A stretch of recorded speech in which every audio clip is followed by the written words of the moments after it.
São Paulo faz contato por Alexandro, rapaz. Pode pintar no meio do ano aí? Vamos comentar aí sobre isso. Tem até o irmão dele repostando coisa do São Paulo. Vamos comentar sobre essa situação aí. Temos ótimas notícias do São Paulo. Jogador que pode reforçar o São Paulo em breve. Isso e muito mais você vai acompanhar aqui. Você que é novo no canal, meu querido, se inscreve. Caso não for inscrito, ativa o sininho e deixa seu like. Dê essa moralzinha pra gente aí, belezinha? Tranquilão? Deixou teu like, se inscreveu, então vambora para as notícias do São Paulo, rapaziada. E hoje, São Paulo jogou ontem, né? E já se reapresentou no CT da Barra Funda. Evidentemente que os jogadores que jogaram ontem contra o Vitória não treinaram, é só o regenerativo ali para se recuperar e tudo mais. Treinaram apenas os que não jogaram ontem contra o time do Vitória, né, cara? Na vitória do São Paulo por 3-1 aí, ó. Informação do Globoesporte.com. São Paulo vai viajar ao Chile sem Lucas, rapaziada. Olha aí, temos atualizações aqui sobre alguns jogadores aí do São Paulo. Com o departamento médico ainda cheio dos atletas lesionados, o São Paulo não deve ter reforço para o jogo contra o Cobresal na quarta-feira pela Copa Libertadores da América. O meia Lucas, nessa semana, participou de atividades em campo, mas não deverá viajar com a delegação São Paulina, que desembarca em Calama na terça-feira à noite. Ele ainda treina separado do elenco para se recuperar de uma lesão na região posterior da coxa esquerda, tá? Então, o Lucas não deve viajar amanhã e está fora do jogo contra o Cobresal aí. Isso também vale para o Wellington Rato, que também foi ao gramado do CT da Barra Funda na última semana. Ele trata uma lesão de sindesmose no tornozelo esquerdo. E a expectativa é de que ele continue como desfalque até o fim de maio, tá? Então, irmão, os próximos 7, 8 jogos aí, né, ele não volta, tá bom? Rafinha, uma fratura na fíbula esquerda, precisará de mais tempo de recuperação. E Pablo Maia, que passou por uma cirurgia recentemente para reinserção do tendão conjunto, né, cara, do bíceps da femoral da coxa esquerda, só deve voltar no segundo semestre, tá? Porém, o Wellington pode voltar antes, não para enfrentar o Cobresal, mas pode ser que jogue contra o Fluminense na próxima segunda-feira pelo Campeonato Brasileiro. O lateral se machucou contra o Palmeiras e teve uma lesão no ligamento do tornozelo direito. E há otimismo de que ele termine a recuperação ainda nesta semana, tá? O São Paulo se reapresentou hoje, né, segunda-feira. Tem mais um treino na terça e depois viaja para o Chile para enfrentar o Cobresal, tá? Então vamos lá. Teve a representação hoje, tem mais um treino amanhã, né? E logo depois do treino tem viagem para Calama, no Chile, onde o São Paulo joga, né, na quarta-feira contra o Cobresal. Então, contra o Cobresal, quarta-feira não volta ninguém, tá? O Lucas segue fora, Rafinha, né, cara? O Wellington Rato, Pablo Maia, então nem se fala, se vai voltar no segundo semestre, vai ficar alguns meses fora o Pablo Maia.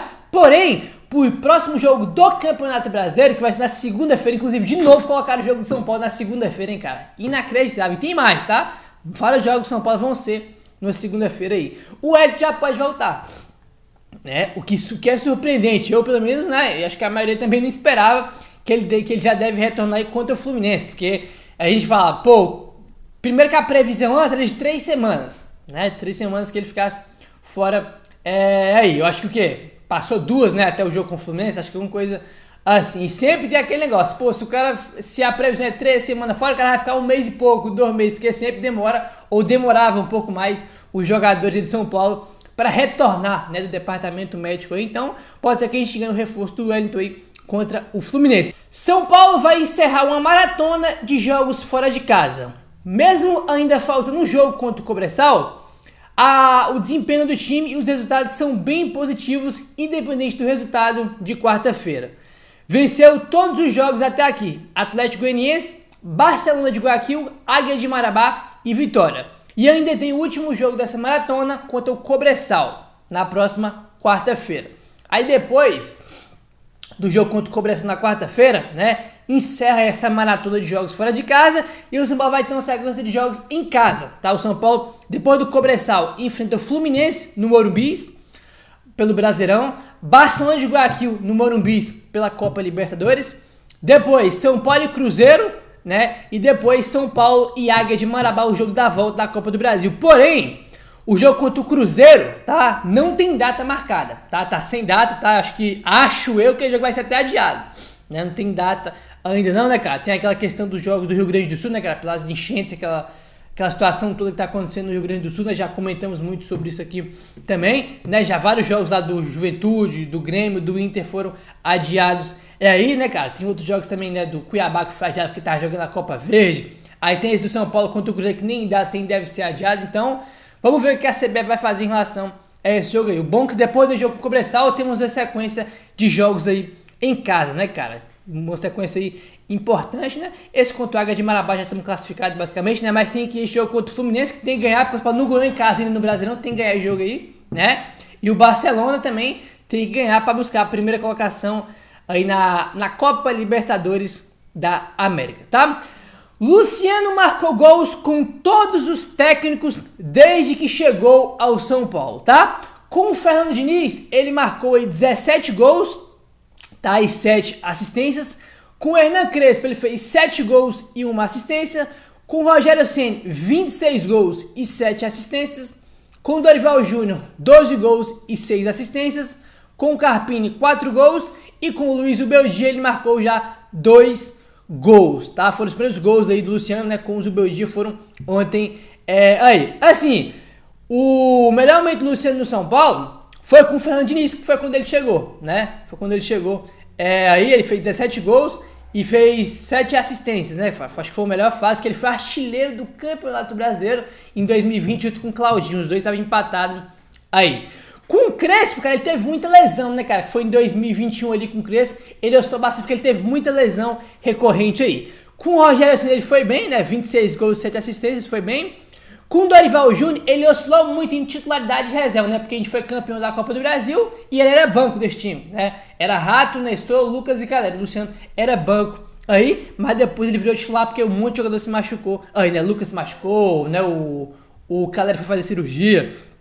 Aí ele ganhou mais espaço. Aí, né? E foi titular na reta final do Brasileirão. Com o Carpini, ele fez 4 gols, né? Foi ok aí, né? O time tava bastante em baixa com o Carpini, né? Vinha jogando mal em uma sequência de jogos mal aí. E com o Zubeldia, ele fez os 2 primeiros gols dele ontem com o Zubeldia. E o Zubeldia disse que na coletiva que a gente comentou no vídeo de manhã, né? Que ele falou que foi procurar vídeos, né, cara? Fez um compacto aí. Ele estava televindo um compacto vídeo aí dos gols do Luciano no ano passado, 2023, e dos anos anteriores do São Paulo, para entender, né, cara, ali o melhor posicionamento pro Luciano, e que evidentemente é dentro da área. Muita gente fala, pô, o cara não é meio, o cara não é centroavante, o cara não é meio, ele é o quê? Ele é um jogador, cara, um segundo atacante ali ao lado do Calera, né, joga muitas vezes, já joga muitas vezes como dupla de ataque, né, com o Calera mais centralizado e o Luciano flutuando um pouco mais, né, porque ele flutua melhor do que o Calera, e ele tem que estar dentro da área, cara. Quando você bota atacar a bola, o Luciano tem que estar dentro da área, pra cabecear, pra chutar, porque ele finaliza muito bem e faz muitos gols, ele é artilheiro, né? E o Zubeldia viu vídeos aí e falou, ó, o que ele fez hoje, no caso, ontem contra o Vitória, não é quase casualidade, não foi algo por acaso, não é, cara, ele tá acostumado a fazer isso porque a melhor posição dele é dentro da área, né? E foi o que ele fez ontem, 2 gols, né, e quase fez o hat-trick, né, porque depois ele teve uma finalização que o goleiro defendeu. Agora, rapaz, vamos avançar agora. E olha isso aqui. O Rubão, tá? Ex-diretor de futebol do Corinthians. Todo mundo conhece o Rubão, né? Ele é o famoso, né? É o rapaz que inventou, acabou a farra lá do Corinthians, que virou meme, né? Todo mundo usou o Corinthians por causa disso. O Rubão, né? Que não é mais diretor de futebol do Corinthians, foi demitido. Ontem, ele participou do programa do Mesa Redonda, tá? Do Mesa Redonda. E ele fez uma revelação. Olha só. Rubão, ex-diretor do Corinthians, revela ligação política de membro da diretoria com o São Paulo, tá? Ele falou o seguinte no Mesa Redonda: o superintendente de marketing do Corinthians é São Paulino e é envolvido na política do São Paulo. Fecha aspas aí para o Rubão, tá? Esse rapaz, tá? O nome dele é Sérgio Moura, tá? Sérgio Moura aí, ele é superintendente de marketing, tá? Ele trabalha no marketing do Corinthians. É São Paulino, torce pro São Paulo, né? O Rubão revelou ontem no Mesa Redonda e tá envolvido na política do São Paulo, né? O Rubão mesmo, né, cara, faz essa revelação ainda com o superintendente do Corinthians é São Paulino, né? Porém, esse tipo de coisa, rapaz, é normal, tá? Como assim, rapaz? É normal, mano. No São Paulo tem um monte de corintiano, de palmeirense lá que é conselheiro, né, que tá na política do São Paulo. Isso é normal, infelizmente. você pode achar que não deveria ser normal, mas é. Lá no Palmeiras também tem São Paulino, corintiano, né? E o Rubão agora falando que o superintendente do marketing do Corinthians é São Paulino. Todo time, irmão, tem torcedores rivais lá, né? Por causa de político, né? Porque infelizmente, para os políticos, né? Para a grande maioria deles, a política está à frente do time de futebol, que é o mais importante, né? Infelizmente, muitos políticos estão preocupados primeiro em política e depois no futebol, depois no clube. A política pro cara, o interesse pessoal dele tá à frente de qualquer coisa. E por isso que muitos clubes aí, quase todos, têm torcedores rivais dentro do clube, né? E isso infelizmente é normal. Como muita gente já falou, né? Pô, tem corintiano lá no São Paulo, né? Eu não sei se tinha 2 caras que trabalhavam na análise de desempenho do São Paulo que eram corintianos, né? A galera até já pegou foto de analista do São Paulo trabalhando lá e tinha foto do cara com a camisa do Corinthians lá no estádio do Corinthians. Infelizmente isso acontece muito, né? E tá o Rubão fazendo essa revelação, né? Que o superintendente Sérgio Moura, tá o nome dele, trabalha no marketing do Corinthians e torce pro São Paulo. Olha aí. Bom, vamos avançando agora, rapaziada. Olha só. Plano de milhas. São Paulo voará 12 mil quilômetros em sequência como visitante nesta semana. Depois do empate em casa contra o Palmeiras, o São Paulo iniciou uma sequência de 3 jogos como visitantes para locais distantes da Barra Funda. A maratona começou em Belém na quinta, com a vitória sobre o Águia de Marabá pela Copa do Brasil. Continuou neste domingo em Salvador, né, onde o São Paulo foi jogar contra o Vitória. E termina em Calama, no Chile, nesta quarta-feira. Em todos os jogos, a diretoria e a comissão técnica optaram por retornar a São Paulo ao invés de colar viagem, né? Tu vai jogar por exemplo, em Belém, né? Foi para Belém, já emendar uma viagem para Salvador para jogar com o Vitória. O São Paulo não faz isso, né? Mesmo o espaço ali de um jogo pro outro sendo muito pequeno, ele sempre quando acaba o jogo já volta para São Paulo aí. Essa escolha é por entender que os jogadores têm melhores condições de recuperação no CT do São Paulo. E é facilitada pelo fator de o clube viajar em voos fretados para todos os jogos, o que permite retornar a São Paulo logo após as partidas, sem a necessidade, né, de pernoitar na cidade do confronto. Eu estava assistindo o programa da ESPN, né, com o Eduardo Afonso, que é setorista do São Paulo, estava comentando, se o São Paulo não tivesse esse avião aí, né, que é uma parceria, né, mas é do São Paulo basicamente, com a Sideral, que o São Paulo fez a parceria. Por exemplo, na viagem de Belém, não tinha como São Paulo ir para Belém jogar com a Águia de Marabá e depois do jogo voltar para São Paulo. Se não fosse um voo fretado, se não tivesse essa parceria com a Sideral, não tinha como. Você tinha que dormir lá e só ia viajar no outro dia, né?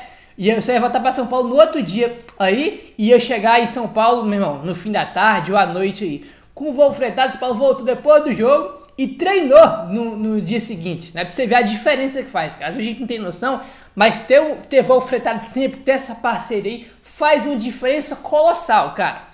Colossal, né? Você gasta menos tempo pra você voltar, né? Você tem mais tempo pra poder treinar, né, cara?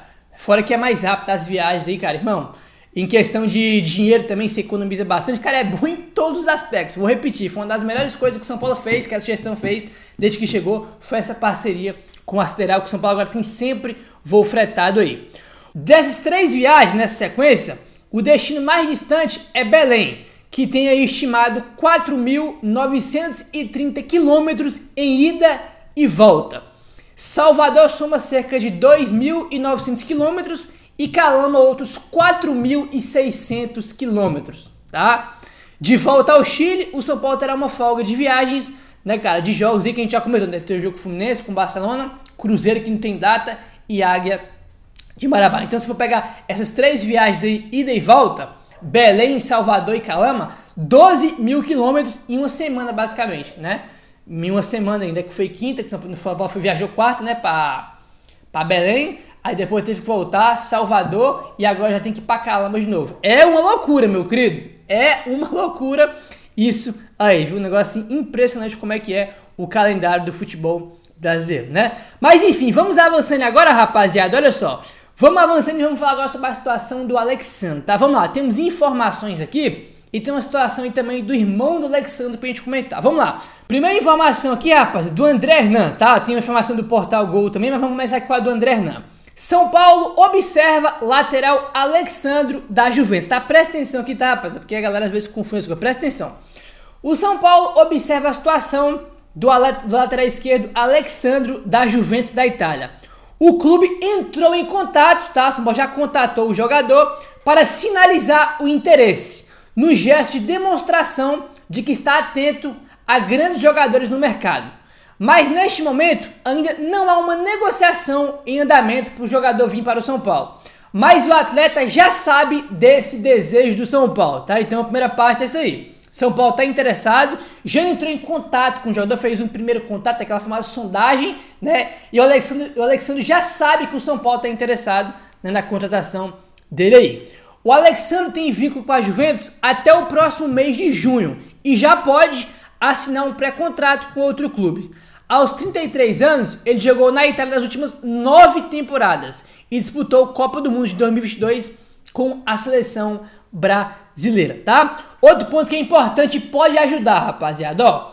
No Brasil, o Alexandro foi campeão da Libertadores de 2011 pelo Santos, ao lado do técnico Muricy Ramalho, hoje coordenador do São Paulo, o que poderia ajudar o clube em uma possível negociação, tá? Então o Alexandro é campeão da Copa Libertadores com o Muricy Ramalho no Santos. Evidentemente não significa que ele vai vir por causa disso, mas é um ponto importante, pô, o cara já foi treinado pelo Muricy, né? Então um fator aí que pode ajudar numa possível vinda do Alexandro para o São Paulo, né? Aí o que acontece? Olha só, a Raíssa Simplício, tá? E no Portal Gol, ela traz a seguinte informação, ó. O Alexandro é desejo antigo do São Paulo.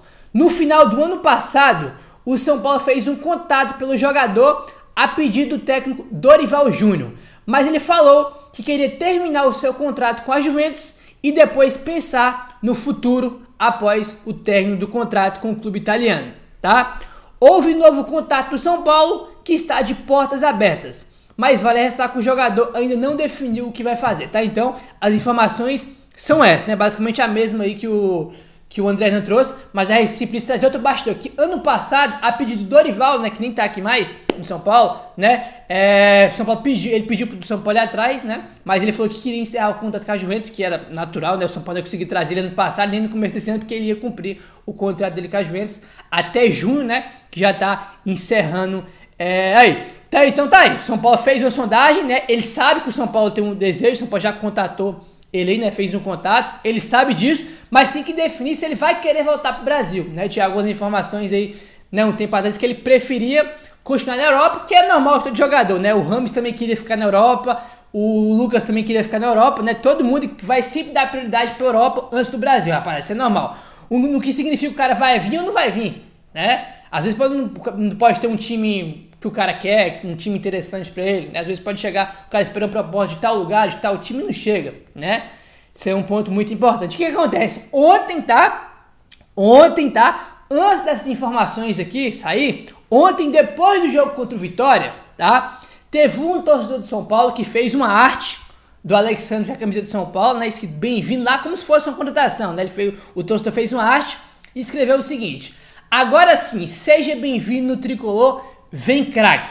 Esse torcedor do São Paulo, tá, que fez a arte, ele marcou o Alexandro no Instagram e marcou o Flávio, irmão do Alexandro. E o Flávio foi lá e repostou, rapaz, isso aí. Flávio, irmão do Alexandro, repostou aí essa arte, né, do Alexandro com a camisa do São Paulo. Enfim, foi o que aconteceu e ontem. Isso não significa que ele vai vir pro São Paulo, nada, mas fica o registro aí que é importante, tá? Então, vamos aguardar aí as cenas dos próximos capítulos, tá? Já dei minha opinião. Pô, Gabriel, o Alexandro não jogava nada com o Tite na seleção. Meu querido, o cara tem 33 anos de idade, né? Tem alguns bons anos de carreira ainda. E se chegar no Brasil, irmão, é o melhor da posição, tá? Se o São Paulo conseguir trazer o Alexandro, é uma contratação zaça, né? Evidentemente tem que trazer dentro da realidade do São Paulo. Não pode pagar um salário pro cara que seja completamente fora da realidade, né? Porque aí também eu sou contra. Tem que pagar o que o São Paulo pode pagar, né? Não pode pagar preço exorbitante do que não pode pagar, não. Enfim, é isso, rapaz. Só agradecer também todo mundo que mandou mensagem aí no vídeo de ontem, no vídeo de hoje aí, desejando parabéns pra mim. Pô, hoje é meu aniversário, então obrigado pra todo mundo que tá mandando mensagem aí, pô. Vocês são fora da curva, é uma família aqui o canal, né, cara? A gente aqui é uma família, tá aqui, todo dia fã de São Paulo, então muito obrigado pra todo mundo que mandou mensagem aí e lembrou, beleza? É isso, meu querido, se inscreve no canal, ativa o sininho, valeu, tamo junto e saudações tricolores.